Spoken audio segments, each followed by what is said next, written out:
First of all, isn't that ironic? Massive gates keeping people out. I thought Billie didn't believe in borders. Well, according to the driveway, Billie does believe in borders. She believes in massive gates keeping people out. A couple of cameras up there as well. The lights are on, so somebody must be home.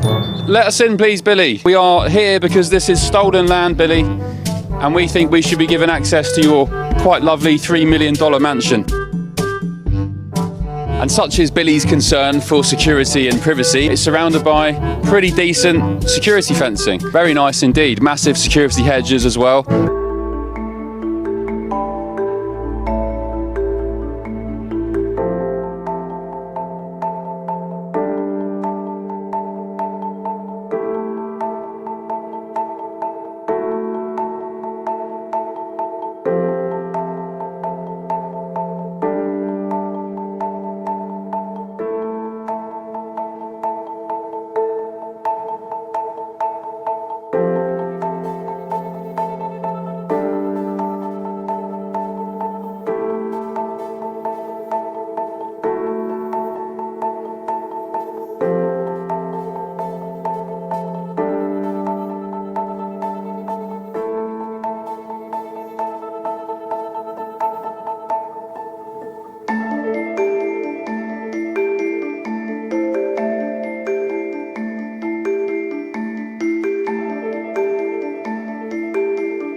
Joining me now is the author of international bestsellers, including his latest work on democracies and death cults, Douglas Murray. Welcome back. We are going to tackle some serious geopolitical issues shortly, but what good timing that we welcome you back in 2026 in the week of the Grammys, where we were treated to endless empty platitudes and virtue signalling from the celebrity class, including this absurdly contradictory statement from Billie Eilish.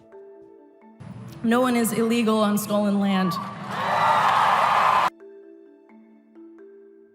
Douglas, how does she simultaneously advocate for open borders and also claim Americans are living on stolen land? How does that work?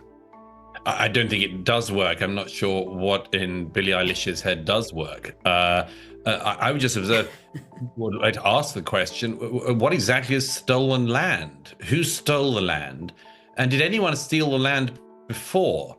Were there First Nations peoples who always lived there, or did they maybe themselves steal the land at some point from some other tribe or group? It's possible. I just throw it out there as a possibility. But of course, I think what Miss Eilish thinks is that America, and presumably because this is the sort of pseudo thought that a lot of people have in the celeb world, is that America and other Western countries are on stolen land, and that there's something unique about that. And that as a result, yes, you shouldn't have borders. No one is illegal. You can allow anyone in, and there should be no rules. I just wonder if that rule, that thought, if you can call it that, applies anywhere else. I wonder if there are other places in the world that are stolen land in her mind, and whether or not she thinks those places should also be somehow either punished with open borders, entirely open borders, or returned to some other people. I don't know. Africa would be a very interesting place to start. All sorts of tribal disputes and inter-religious disputes. She could try it there. But no, this is just pure, virtue signaling, celeb stuff. What was pitiful about it was just that cutaway there where that blonde star, whose name I don't know, looked as if Sabrina Carpenter. Is that right? That's Sabrina Carpenter. It was wonderful to know. She looked so deeply moved, didn't she, Rita? As if she had just heard something so profound and brave and stunning. And I'm very glad to know what's in Ms. Eilish's head as a result of this brilliant proclamation.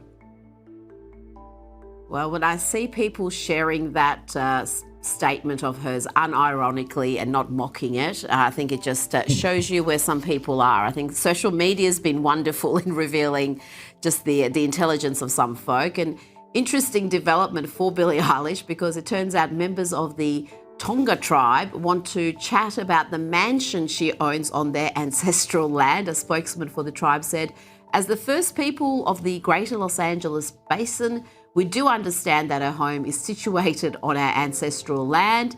And they confirmed, Douglas, that Eilish has not contacted our tribe directly regarding her property. But it wasn't just her. The whole thing was one pitiful anti-ICE protest, and everyone had to submit. Indeed, country star Jelly Roll has come under intense criticism for refusing to condemn ICE and Trump. This is what he had to say on the night. So I can tell you that people shouldn't care to hear my opinion, man. You know, I'm a dumb redneck. I haven't watched enough. I didn't have a phone for 18 months. I've had one for 4 months and don't have social media. Douglas, how much is this celebrity activism going to move the dial, do you think? I think it'll help move the dial enormously in President Trump's favor. I think Jelly Roll, not something I've said before, Mr. Roll. I wish more people were like him. It's sinister to demand that celebrities should have views on things, and not least because they'll simply reiterate the same views of other celebrities and just say whatever pabulum they think will gain them some popularity among their peers. I wish more celebrities would say, look, I just don't know about this, if asked, and as a result, keep stum. But just to go back to our friend Billie Eilish there, I'm thrilled that the First Nations of the Los Angeles Basin turn out to be the owners of Billie Eilish's house. The obvious thing to do, on this occasion, I'm willing to grant them the benefit of the doubt, and that they have always, the people of the Los Angeles Basin, always lived there and just contiguously for millennia. I think on this occasion, Billie Eilish can get herself out of this problem by just leaving the house and leaving it to the first peoples of the Los Angeles Basin, whose rightful property it obviously is.